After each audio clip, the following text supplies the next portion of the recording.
unfinished business television fans. Show your love for all things retro and movie magic by grabbing some awesome gear from 80sts.com. Your go-to spot for the best nostalgic t-shirts from your favorite movies, TV shows, and pop culture classics. Use promo code UBTV at checkout to save on your order and support unfinished business television. While you're at it, relive the classics. Wear the memories. Shop now at 80sts.com with code UBTV.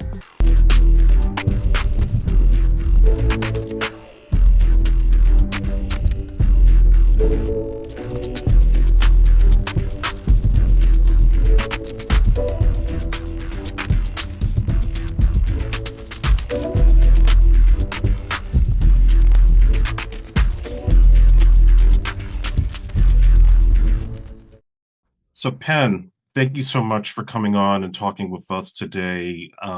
I've always known you from Robin Hood, Prince of Thieves, but looking at your resume and all the work you've done as a director, as a producer, and as a photographer with some stunning work, it's just amazing how versatile you've been over these past several decades. So just as an all-around artist, what got you started? Well, I grew up in a family where my mother and father were making short films for the movie theaters. When I was 4 years old, I wrote an alligator in one of their shorts about people that kept strange pets. And I don't think they could afford babysitters. So they took me with them to these places where they were shooting. And I even went with them to the distributors in London and watched their movies being shown on the big screen. And I liken it to being Mickey Mouse in Fantasia, if you've ever seen that piece where he watches the wizard with the magic wand and then tries to be it. So all my life I've wanted to cast spells. And I knew from that age I wanted to be around stories or cameras and, went through some heavy lifting to try and get there. And I'm not educated in it, but I love it. And that turns me on because in some ways, I feel like my mother died when I was 8, but I'm still living the destiny. And she was an extra in Alexander Korda movies. So I'm still living some kind of lineal process and still excited and still exploring. Okay. Well, it's interesting that, you work as a screenwriter and your name is Pen. Do you think, Right. that was destined, even like when your parents were conceiving you, like he's going to be a writer? I have a feeling. We're gonna talk about my parents conceiving me already. Jeff. You know what I mean? I mean, okay, when your parents were deciding on a name. Yeah. No, I'll tell a story on me. My father's name was Ray, and he called me Pen Ray. And my brother was called Gilray, and my sister was called Cheryl, and she was not called Stingray or something, and she was very relieved. But I didn't like Pen Ray, so I always shortened my name to Pen. It's weird because I don't know, because I guess I live in my body. I don't know how that much that affected my want to write. I yearn to write. I did. I had a school teacher that I was terrible at math, horrible handwriting, couldn't spell to help myself. But one teacher actually mentored me and said that my writing and my creativity was very special in a time when the school system was trying to punish me, thinking I was being resistant. And took me a long time to find the courage to write. I love making films, love making photographs, but writing scared me. And I didn't write until I was in my early 30s. And after I'd written Robin Hood, and had my partner help me with the co-writing on some of the material in it, I found that teacher in retirement and thanked him because I felt that his believing in me had actually stayed like a seed in me, and it gave me the sense that I should really challenge myself and try this because he told me I should be doing it. And as I was saying to you guys before we switched on, part of what I learned is that the vulnerability of being creative, the pain of being creative is we're elaborate thinkers. We think in multi dimensions, and that can confuse us. It's like Will Rogers said, I'm not a member of any organized party. I'm a Democrat." And I sort of feel the same way. And I know how vulnerable that all these ideas make us, because we're processing all these different things. And part of my goal is to try and give back to other people that are creative and share this, and say this is a norm, and that feeling guilty and having imposter syndrome and not feeling like you've done enough are all norms that I feel. And if that's normal, then if you've got it, you could be just as creative as anybody else, but not necessarily validate yourself. So, your humble beginnings, you've done photography, you've done some documentary work, and then you catch the attention of Norman Jewison. I mean, the man behind In the Heat of the Night and so many other classics. How did that come about? How did he become your That was one of those amazing things. I was off. We when we were living in Canada, we had a group of young filmmakers, and we all shared information, which was how we managed to survive. Because there wasn't a lot of money, but if someone would phone you up and say, "Hey, the CBC is going to give out 10 grand to young filmmakers. Maybe you got something." So I wrote a screenplay because I didn't want to go to my grave not trying, and I wrote a screenplay about a very broke horse owner who had a mare that was in stud, which means that they're pregnant to a very successful male horse, and it was sick. And it starts like at midnight when a vet turns up, and he doesn't know the woman. It's a standby, and tells him his horse doesn't have colic. It's actually giving birth, but it's breech birthing, and they have 20 minutes to turn the foal in the uterus or choose which one to kill. And I'd heard about this, and we'd made a lot of films around racing because my partner John Watson loved racing. He could read the racing form and understand it, which was, like Chinese to me. And I put this film together, having seen other young filmmakers make movies with actors, and it was painful because we were using an old documentary crew. And when we edited the movie, I hated it. I thought I'd really screwed up. But my partner was this magnificent editor. He never let a gap exist. It was like no dead time, keep everything going. But in a drama, that meant that people just lines came out and nothing. And I thought I should just go out and kill myself. I've let all these people down. So we sat down and we said, okay, what are we going to do here? What does it look like before the guy says the line? And he goes over to the trim bin in those days, and you find the code, and unstrip the tape and put it in the loopy. And it looked like the guy was thinking. And I'm going, oh, okay, well, what else can we do that makes? And so I thought I doctored my film. I thought I cheated and saved a bad movie by making all these editing choices with my partner John, and who had won more editing awards than any other editor in Canada, by the way, for documentaries.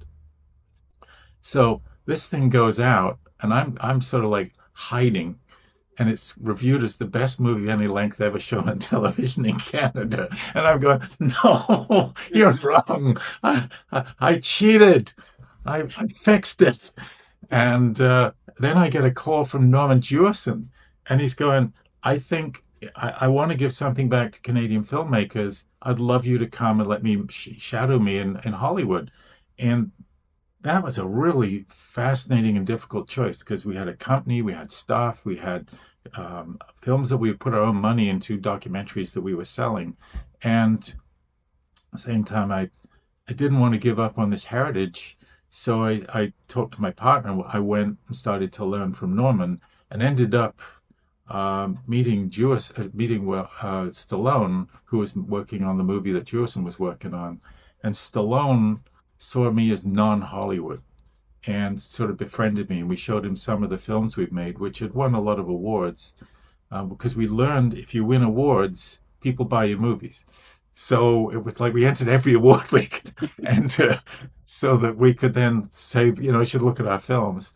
And then, so I'm incredibly grateful to Norman because he literally just opened the doors. I could be any place. I was like a fly on the wall, heard them talk about their deals, the difficulty with actors, dealing with the studios. And I was in at the top level, but I was a church mouse. You know, it's kind of like I was sure I would never write in Hollywood. I'm sure that the real Hollywood writers, you know, were the people we'd have to hire. And so uh, Stallone started asking us to consult on his movies. So we worked on a movie called Paradise Alley, and then they were having a lot of trouble putting Rocky 2 together. So he asked my partner and I to supervise Rocky 2's editing, and we showed them from our experience, which is when you make a documentary and you shoot what you get and and if it doesn't make magic, if you don't make it visually literate and exciting, it's not going to get an audience. So we had these kind of visual literacy that we could bring music and sound effects and character. And so we showed them how that they had a great movie, but it wasn't yet fully realized. And then he asked us to work on Nighthawks and Escape to Victory. And at that time, we started to think, well, wow, you know, we developed a screenplay with a very successful Hollywood writer, and it took 8 months, and it was drivel. And we're going, wait a minute, we could have done better than that. So we started looking at, well, maybe we should write our own stuff. But we'd also been introduced, thanks to Norman and thanks to Stallone, to the echelons of the business. And what we discovered was they weren't that special. They weren't as frighteningly clever and as powerful because they were just people like us. In fact, many cases, much less experienced than us.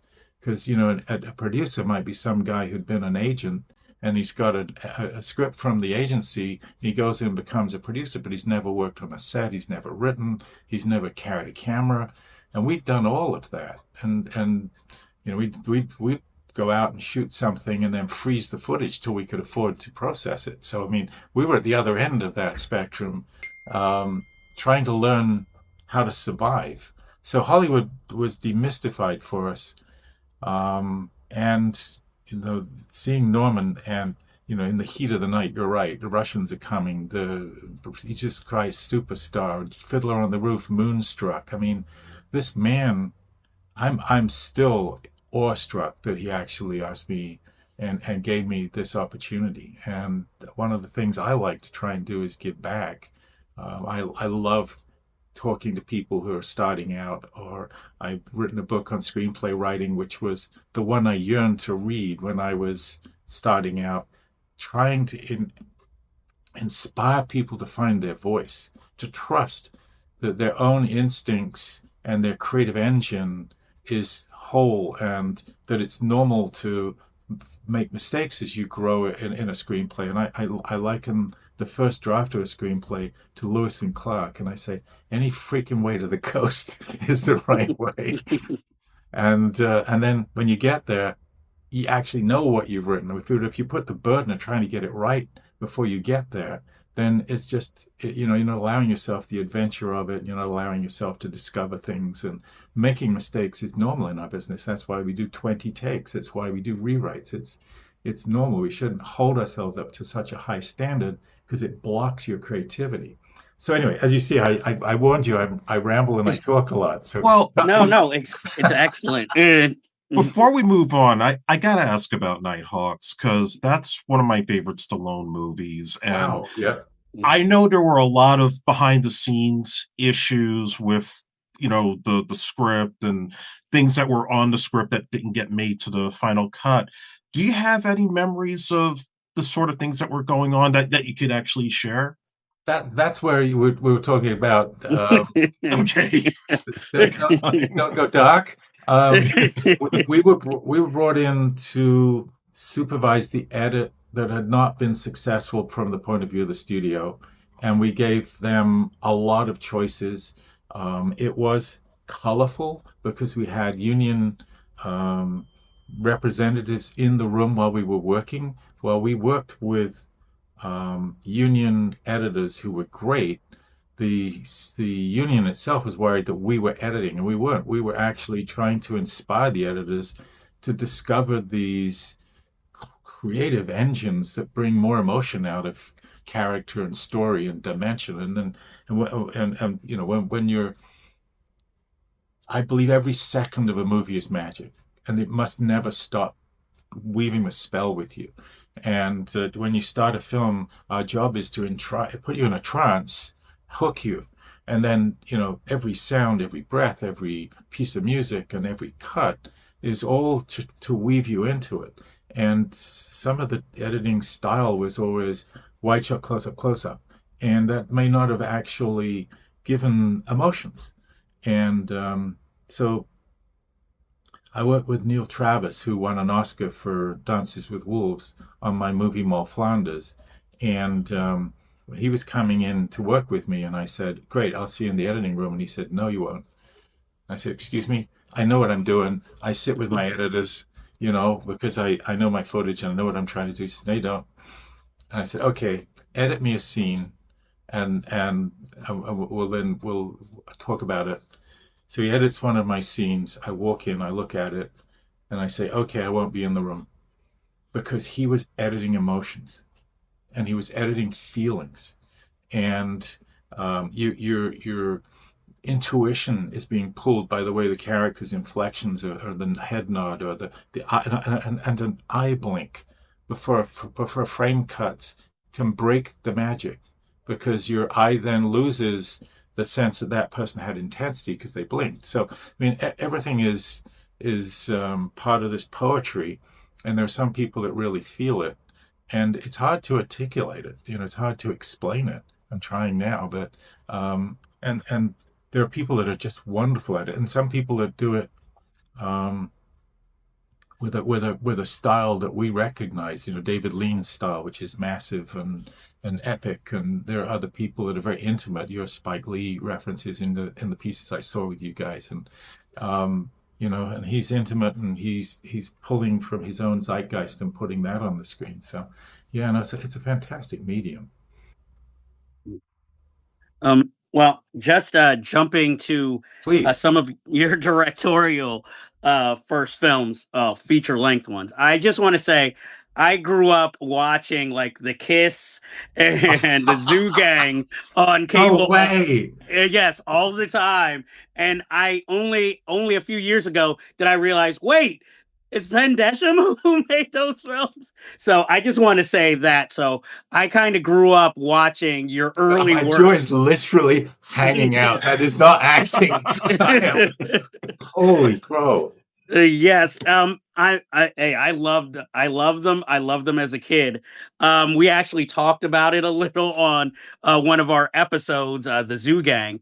But I with the Zoo Gang, I noticed you co-directed with your partner John Watson at the time, and I was just wondering on that film, what were I guess which since you're co-directing a film, who handled what responsibilities on that film? Well, it's very much collaborative, but I usually take the vision, and John usually takes the tactics and the logics.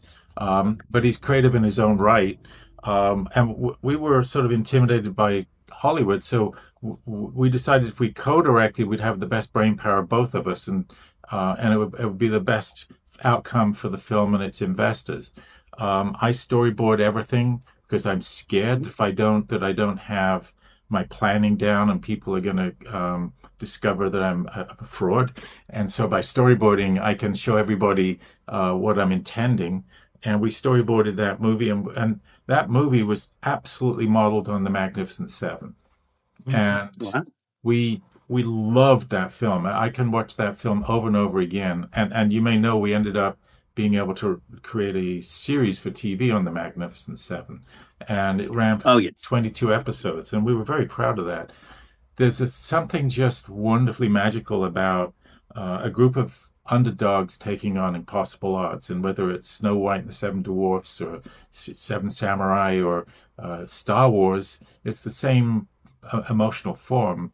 And I'm very big on biology and what the purpose of story is, and I think story is to heal or inspire, and I think it comes back right down through oral histories. And so with that, we're looking at underdogs in the same way with Robin Hood, who are bad guys in some cases, but we're now doing altruistic things. And and I frame those as the makers of life as opposed to the takers of life. And and we were starting out. Stallone and Schwarzenegger were making a lot of movies with people being shot, and that was considered to be successful, Commando and things. And I'm looking at raising a son with my wife, thinking that's not heroism. Heroism is when you stand up for others, when you put your own life at risk for the future of someone else's child. And if you look at my Robin Hood or you look at the Zoo Gang, it's kids that start to try and take ethical and moral positions so that the bad guys don't succeed, and it may not be to their own benefit, but it'll be to the benefit to the community. So that was the logic of that film, but very much dressed in the epic and wonderful energies of Seven Samurai and the Magnificent Seven, which to this day is a movie I can watch over and over again. Man. I just have a quick follow-up question. Now, with The Kiss, your next film that you directed, I believe, you didn't, or at least you're not listed as one of the screenwriters. This time you were purely the director, but also you wrote a song for the film, thus, showing even more creativity. Um, where did I guess wouldn't the think it was song? much of a song, though, but It's in the credits. it is in the credits, and I did write it. Yes, So I it's was just wondering, like, how was it, at least on that project? You're more the director than, coming up with the original concept, but also was the song like, hey, let me put a little writing of myself in here with the song. it solved the problem. That's really what the song was aimed at doing, which was to create an energy that was appropriate for the film's uh, content. And I'm going to go to a weird analogy, which is when I'm mixing a movie, I will leave a mic open and go over to it and make sounds or make grunts, or because I don't believe that the atmosphere from the loop group is catching the emotions. So if you actually, and this is going to ruin Robin Hood for people, I'm probably in Robin Hood because I mixed that movie 50 times. When the horses are charging across the moors, I'm the horses. Because the horses that we had from the effects team didn't have passion. They didn't feel like they were alive and in stress. They felt like they were documentary horses. And when somebody goes to pick something up, or when somebody's shot and the arrow goes, as opposed to, because, and so, but there's a science in my head to that, which is truth. And also keeping you locked in, keeping you in that, so that if that behavior is truthful and it's painful, and it's going to keep you locked into what those people felt, and it's going to touch the biology of you and not just your intellect. Sorry, as I said, I could roam. Okay. It's- So and the kiss. Sorry. And yeah. Two or three things. My mom died when I was 8. Unconsciously, I was drawn to films about people who lost their mothers. If you look at Robin Hood, no mother. If you look at my movie Moll Flanders, it's about a woman who loses her child, and her mother died when she was born, because in England they would keep you alive if you were pregnant in a prison and then hang you when you gave birth. I did a movie on Houdini. It was a man who lost his mother and tried to use psychics to try and find her again in the afterlife. And so the kiss attracted me. I also was very scared, but I decided this thing, I'm going to do it. I'm going to make one movie before I die. I'm not, because I don't think I'm great. I look at these gods who are out there that are making movies, and I'm in awe of them.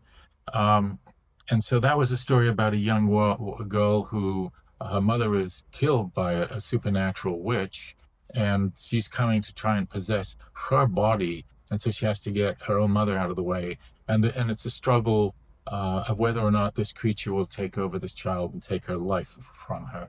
And that also was a poetry to it, and I was given permission by the studio. Luckily, there was a guy running it called Jeff Zagansky, and some Canadian guys were financing as well who loved me. So I was so lucky. I was given creative freedom. And that movie, Shane Black used to call it a cult classic, and I'll take that. Definitely. You know, it's interesting. I look at your photography, and clearly you have a view of nature that is unique and emotional in a way that is basically your eye, your mindset. And I feel like that also kind of translates to the films that you do because you're always looking to see what can I do to make this different. And that kind of goes with some of the casting in some of the movies you've been involved in. Because something like Robin Hood, I mean, there were probably hundreds of English actors that could have been cast, but you have Kevin Costner teamed with Morgan Freeman, and when have we ever seen a black person in a Robin Hood story? And then going back to the Zoo Gang, my thing was having Ben Vereen play a wrestler that goes poor when there were like so many other big time wrestlers you could have gotten at that time. I don't know if that stuff was like intentional for you as a Yeah. filmmaker, but I just found that very fascinating. Well, it's trying to find a purpose in life and trying to harness myself to being so that my mother would look at my life and say it wasn't a waste. I try and be open to humankind with the emphasis on kind. But I don't want to seem pompous because and my partner John as well, we just like to tell stories about humanness. And in the same way, trying to wake up people to their own lives when I'm taking my photographs, and it's been a long journey of letting go of all the doctrines and rules of what good photography is to get to this place where I'm very experimental.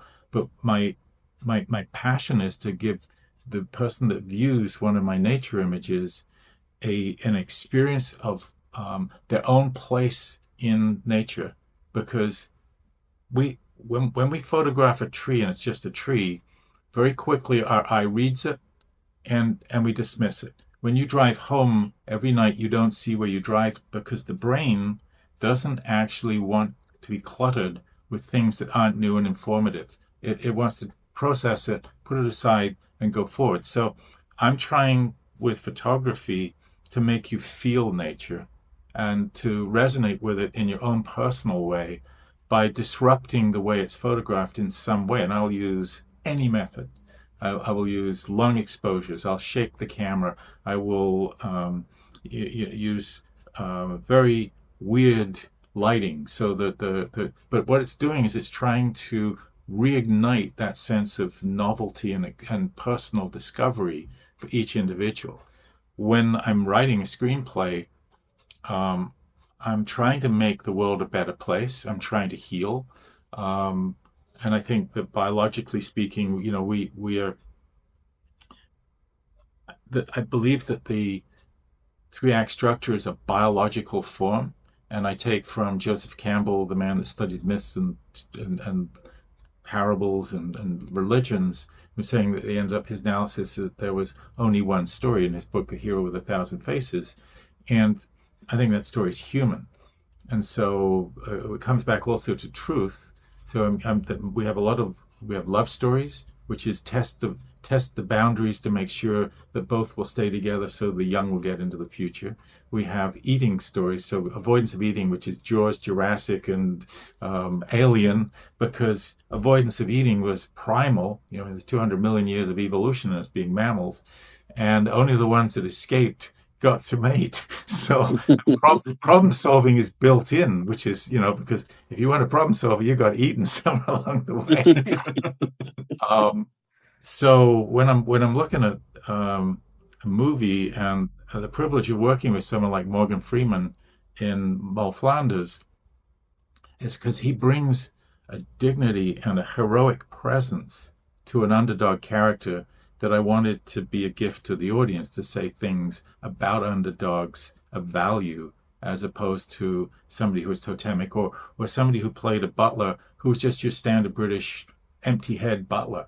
And Morgan said something to me which was, well, he said two things. One was, when I was first close to getting the opportunity to direct the script, which was written out of absolute pure passion. it was a message from the gods. After Robin Hood, I knew I was going to write a woman's story. I knew it was historical. I knew it was going to be profoundly important to me emotionally, but I didn't know what it was.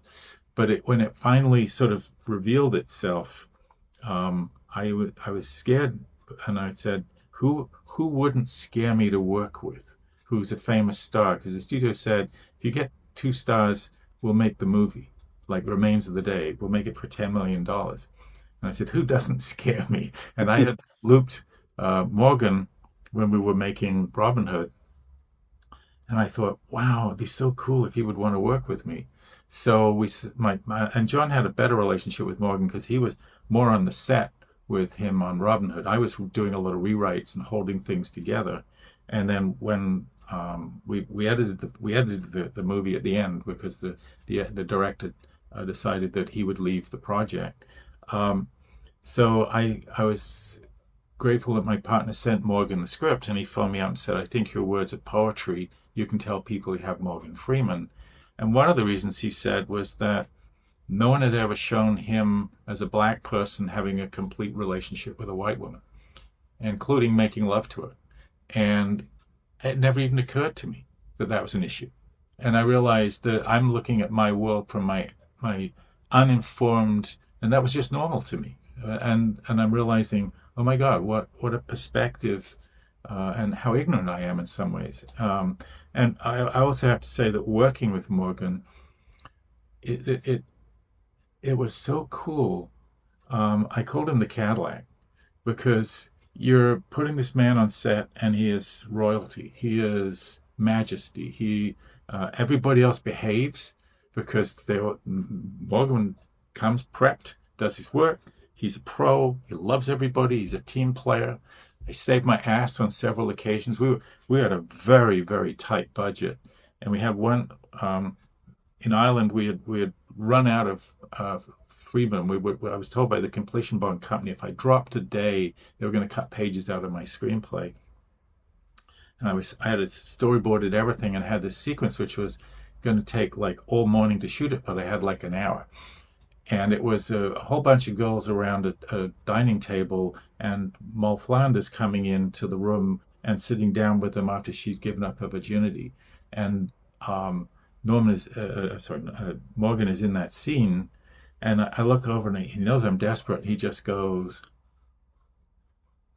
wide shot, moving the close up on her face. Save my ass. And he was the person that suggested I use Neil Travers, who had edited his movie for him. And Neil had edited Dances with Wolves. And so he saved my ass that way, too, because Neil brought so much to the movie, elevated it, and made me look better than I was. Oh, man. I guess my follow-up question, again, jumping around. You work a lot as a producer and executive producer, and I was just wondering, what are exactly, for people who don't know, what are the different roles you take on as an executive producer versus a producer, or does it change with each different project? Oh boy, Jeff, this is like because it's categories of the business. There is no defined role for directors defined, editors defined, composers defined, producers anything. And the Producers Guild has decided that if you don't stay with the movie through the whole time, you don't get the PGA status, which then enables you to get the Oscar. So producers tends to be the function of managing the show, bringing together the pieces. But sometimes in our business, it could be as arbitrary as I said earlier, that some agent gives his brother-in-law a script and he takes it to a studio and they say they want to make it and give him a producer role, but he's never done it. But that producer credit is part of the categories. I have an executive producer credit on Harriet Tubman, on Harriet, and I'm so proud of that. I started the Harriet project in the 92 with we sold it to Disney, and we had Gregory Allen Howard write a draft and then write another draft, and we tried to get the movie made.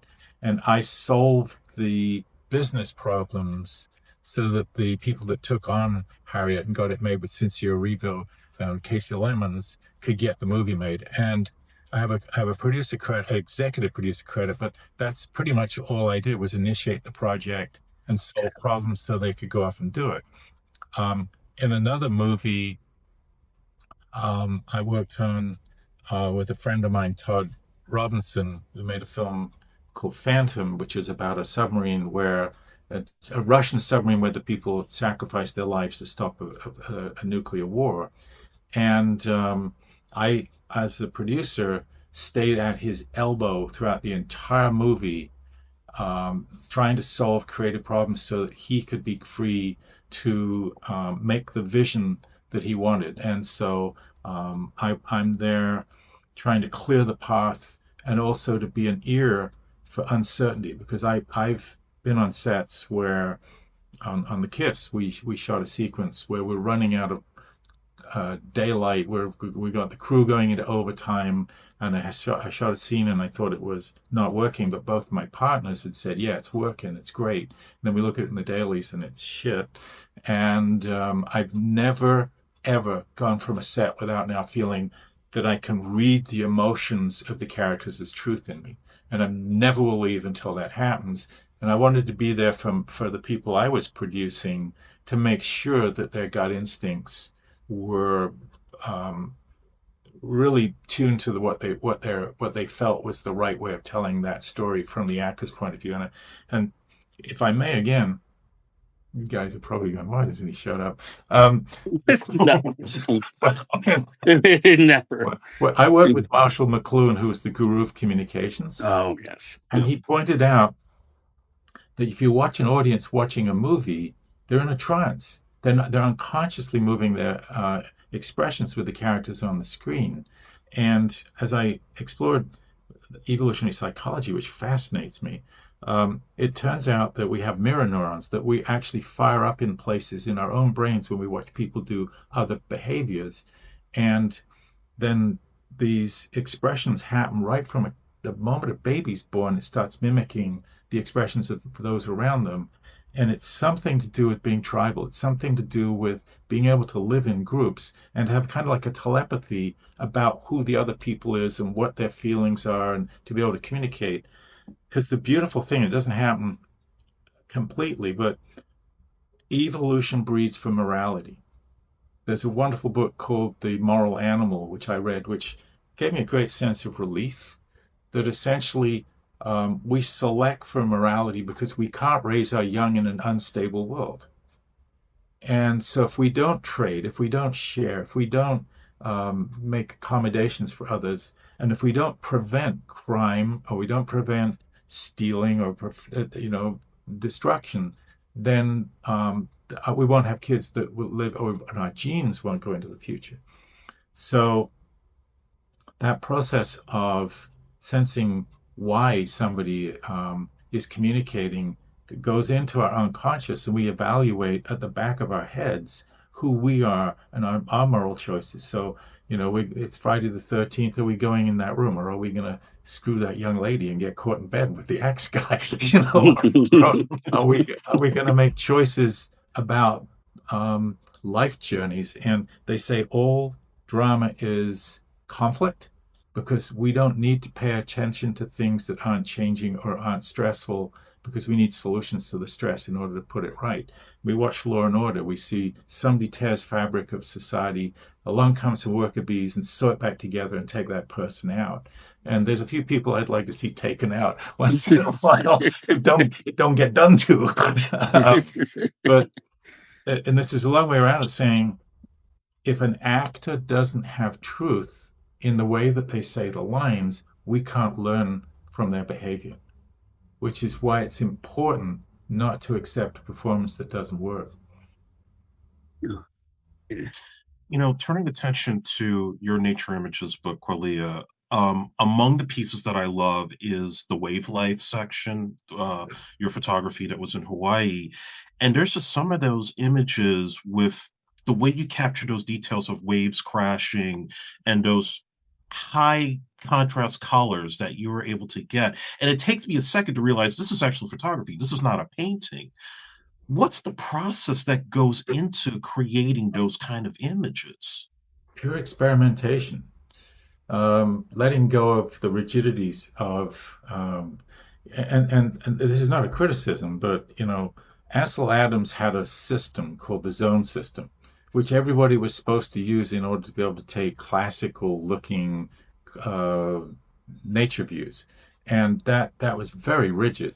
And I grew up, as I said, from tiny child with a camera and the love of trying to make cast spells. And I watched my daughter, and I sort of pretty much given up my photography, and watched my daughter using my cameras when she was 14, and she didn't have those rules, and she was shooting things that were weird and lovely, and there were weird focus points, and I realized the poetry in what she was doing while I was trying to reproduce.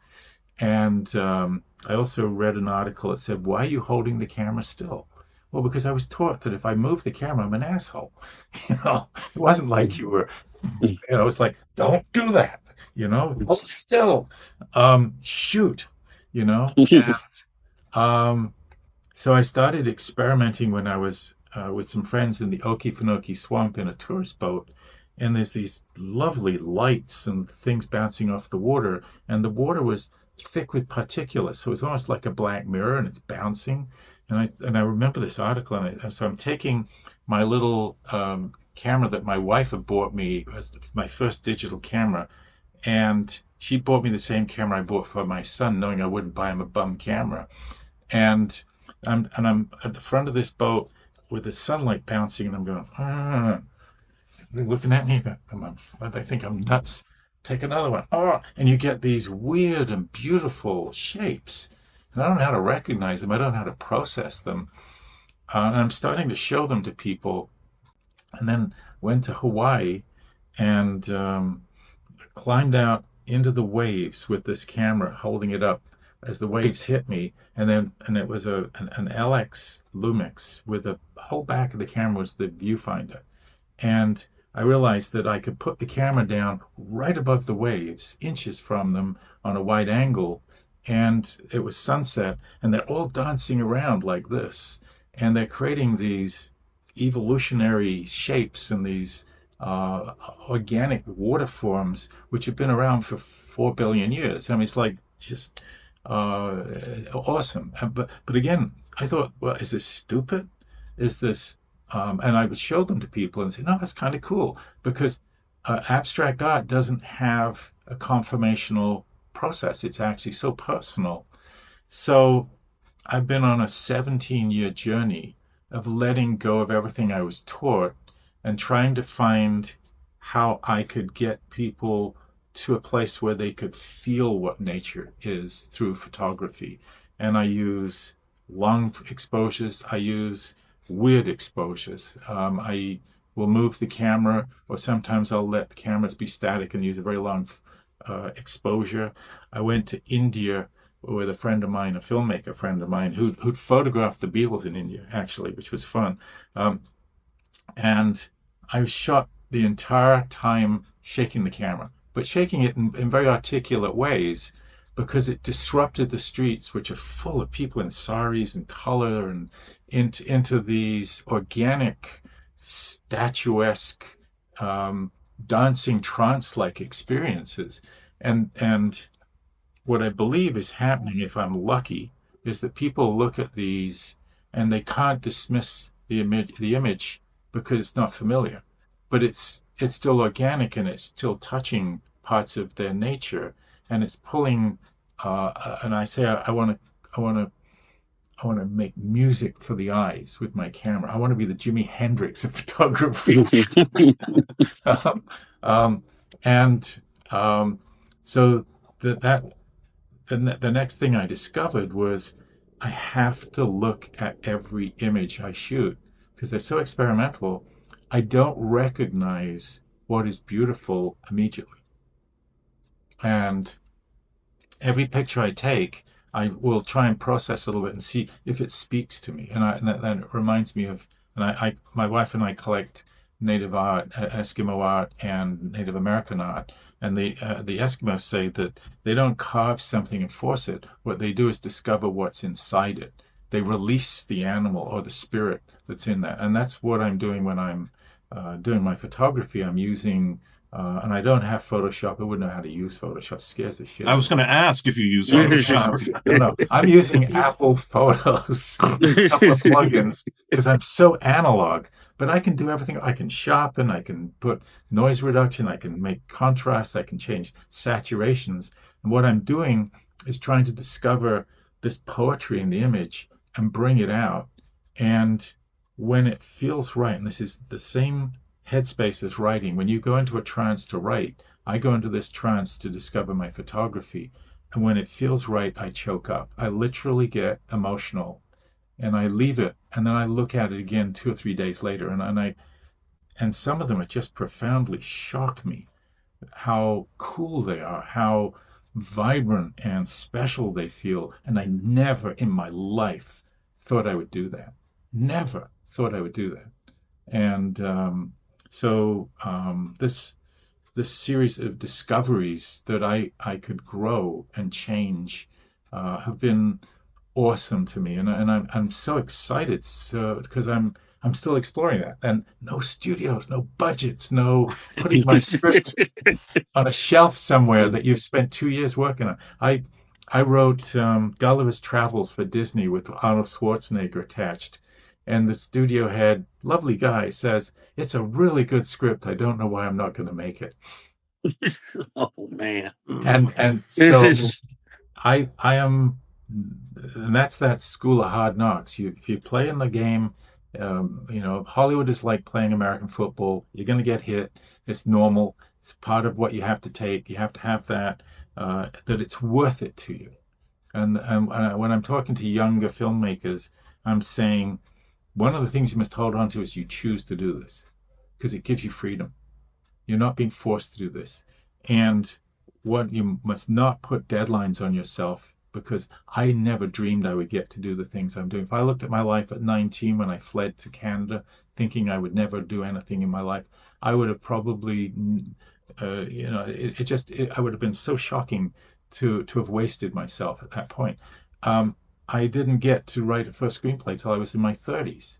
I didn't get to Hollywood and discover that I actually was capable of being not too bad, not too embarrassing.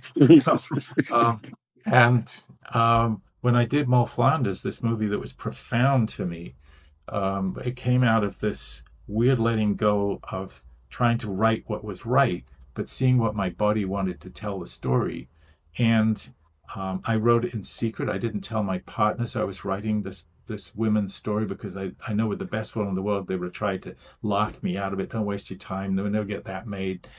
And when I finished it, and only my female partner, my assistant, my writing assistant, I let her know that I was doing it.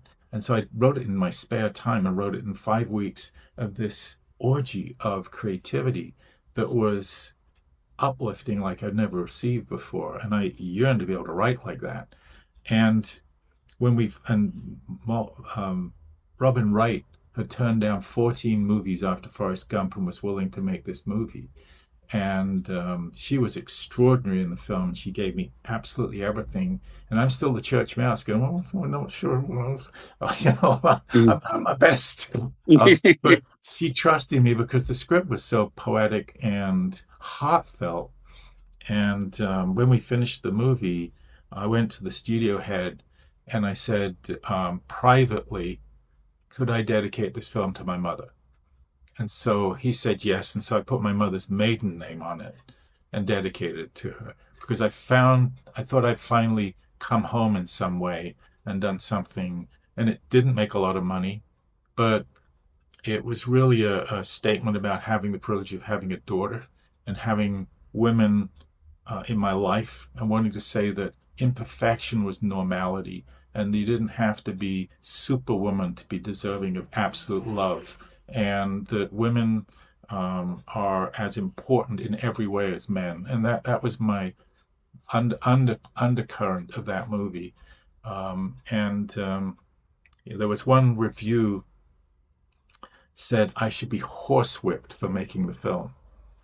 And I and when I was writing my book on screenplay writing, I wrote a small, very small chapter called "Was It Worth It?" And I quoted a review which lacerated me for making Moll Flanders, and I said, if I had known there were people who were going to treat me this way, would I have done the movie? And my answer is absolutely, absolutely. And we just have to put up with that. Not everybody will ever see what you do or create in the same way as you do, but you can't allow the fear of that to hold you back from doing things which impassion Mhm. Well, I have a question that kind of you've answered a little, but I just want to reiterate.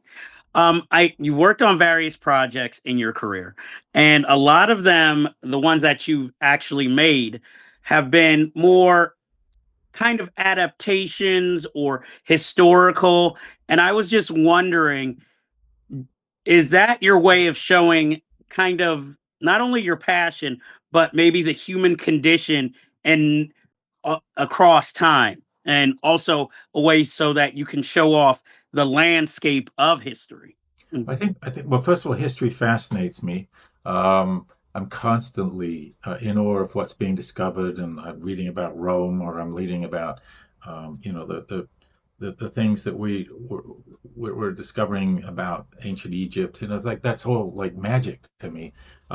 Robin Hood. I grew up watching Errol Flynn. I grew up with the British TV show Robin Hood. It was a beautiful adventure, and I wanted to escape into those worlds.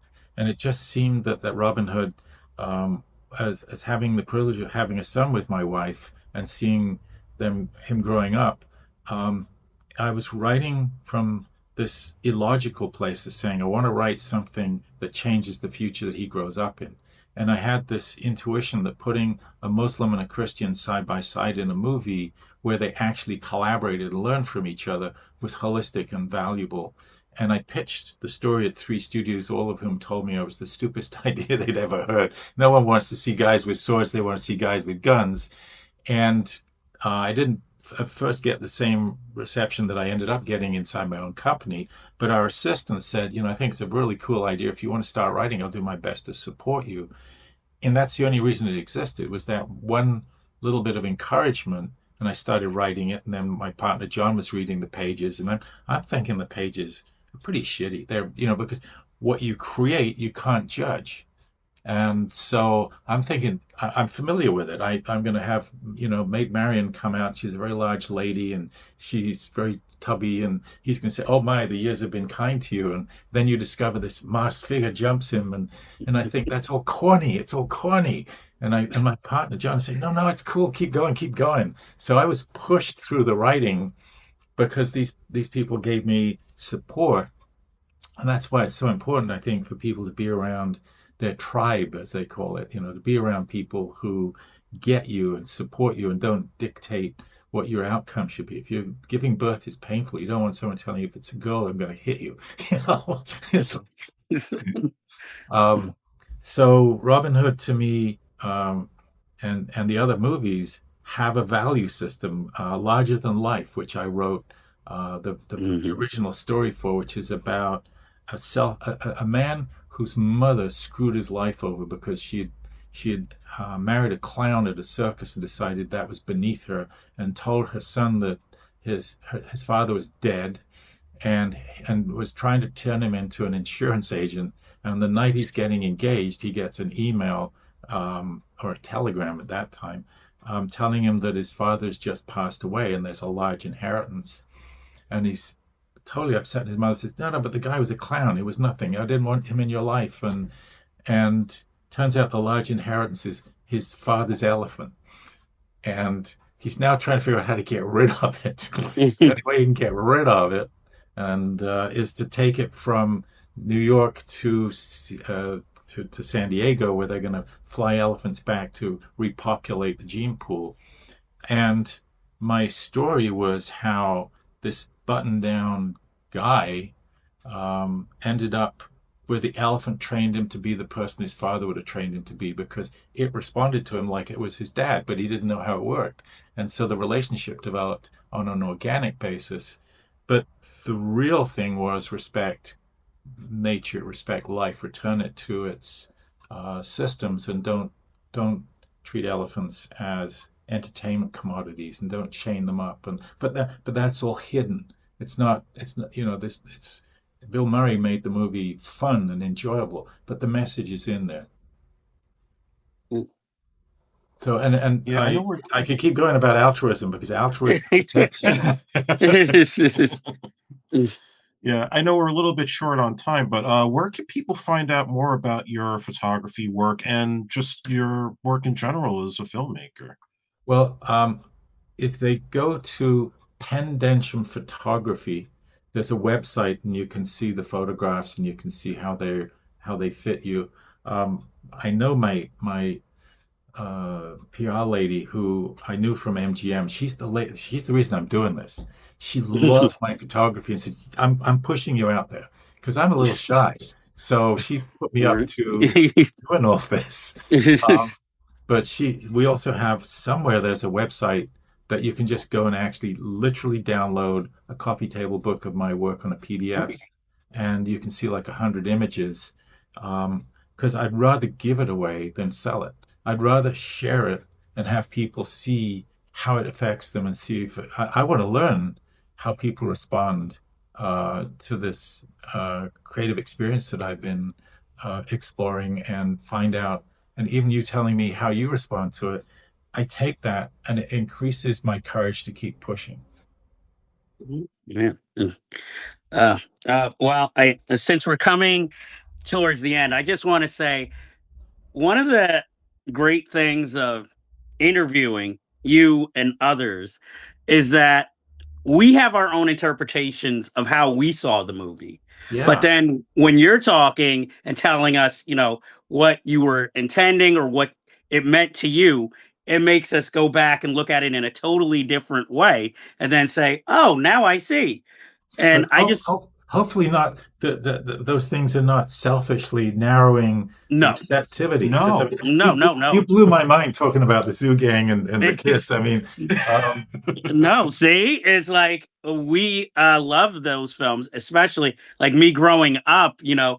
I watched a lot of movies on cable and VHS, and I remember Zoo Gang always being on cable, and it was different than other teen movies because it wasn't necessarily as risque at the time. yeah, right. So I admired that, and it had kind of an innocence to it, even though now some of the language you couldn't get away with, but No, still for its we made some time. bad choices, and I'll admit that. I'm kind of sad that we did that. Yeah, but obviously you didn't know. You were just trying to make No, we something. we were modeling off Bad News Tough. Bears a little bit, what was acceptable, and it we were trying to learn from the community what was going to be fun, keep you engaged, and keep the kids bright and alert, and people that you wanted to relate to. Yeah, and you definitely did that.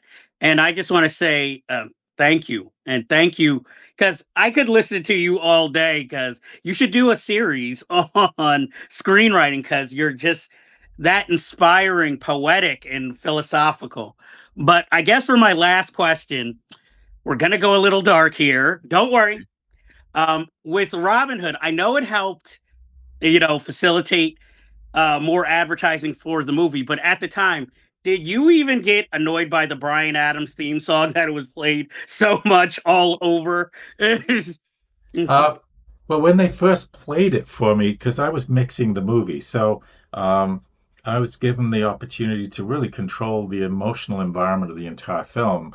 And I was using a thing called Q sound and surround sound because I was trying to immerse the audience in the entire experience through the sound systems. And as you know, I'm mixing my own grunts and sounds in as well. And then Mike Kame has given us this incredible score. And then, we end up coming down to sometimes and it's like this tiny little reedy thing, it's like this tiny, small, coming off this giant spectacle. And we weren't quite sure. But what we did was we decided to make sure that the emotions of the film were complete before we introduced it. And then it just seemed to hook you. And it was like an earworm. You couldn't get it out of your head, and then to see Mhm. it constantly grow and see the success of Robin Hood. despite the criticisms, again, I want people to know I've failed so many times. I have so many scripts that I love I didn't get made. We were in New York for the premiere, and my son, who was like 12 or something, or 10, said, "Why do these people hate you?" Because the reviews were that bad. They were talking about Costner's accent, and they were making fun of the movie, and the audience took the movie and made it a success. And the people making fun of accents, everybody spoke French if they were royalty in England. There was no freaking English accent. You know, don't give me it. You know, you're just so uninformed. Well, I'll say this again. I thank you for coming on to talk with us, because Yes. you were actually on our list of people we wanted to speak to because of the Zoo Wow. Gang and Robin Hood and so forth. So I also thank your publicist as well for reaching out. And as a kid from Staten Island who saw Robin Hood with my aunt and my cousin when it first came out, I wanted those toys, and I got them. And I was actually pretty excited when I got the Morgan Freeman figure on my Yeah. Las Vegas trip. I have him on my shelf right now. Oh, you do? Yeah. I still have him in the card. Cool. Yeah. Unopened. Yeah, Morgan's character is very emotional to me. I modeled him off Aslan, the lion in The Lion, the Witch, and the Wardrobe. And a combination of that and Queequeg in Moby Dick. They were in my head when I was writing him, because Queequeg is this magnificent Maori person who has dignity and religion and wisdom and knowledge, and Aslan was this rich. And I called him in the first draft. I called him Aslan because I wanted that character to have those attributes. Wow. So you keep finding out things you didn't. Exactly. It's like, wow. We definitely would love to have you on again one day, yes. because we have so many other questions we could ask you. And You if you guys are have fun. any, Do I have anything else to say? you know, even if it's Yeah, I know what I'm going to say, something which will blow your mind. Uh-oh. okay, You have to mention in one of the pieces I saw you talking about The Last Dragon. And we wrote the sequel to The Last Dragon. No way. Whoa! It was Suzanne DePass and Motown brought us in, and we wrote, and we were working with Jeff Zagansky at TriStar, and we were asked to write a sequel for it. And it didn't get made, which may have been fortunate or unfortunate, I don't know. But it was the most unlikely combination of two English guys being asked to write a street black narrative. So yeah, Hollywood is full of surprises. But we took and we did the best we could. We thought it was a great project, but that's one of those that didn't get made. Oh man. And I guess would have loved to have read that. Maybe a comic book adaptation one day. I'd love to see it. Yeah, true. And I think these days there'd be a better group of people that could write it than us. So times have changed. I'd like to say thank you. You guys are really easy and fun to talk to, and it's also uplifting to hear that you actually remember some of the things that we treasured making that have sort of gone into the past. And I'm also very grateful that the University of Toronto is collecting our old films and my papers and things. And it makes my life feel like it's not disposable. So, it's appreciated. Yeah, we value everything that you do. And again, Yes, it was thank just an you. honor just to talk to you today. Well, back to you guys. Thank you. I love your passion. Thank you. Yes. and thank you. And If you like this review, please be sure to like and hit subscribe to be alerted to new episodes in the future.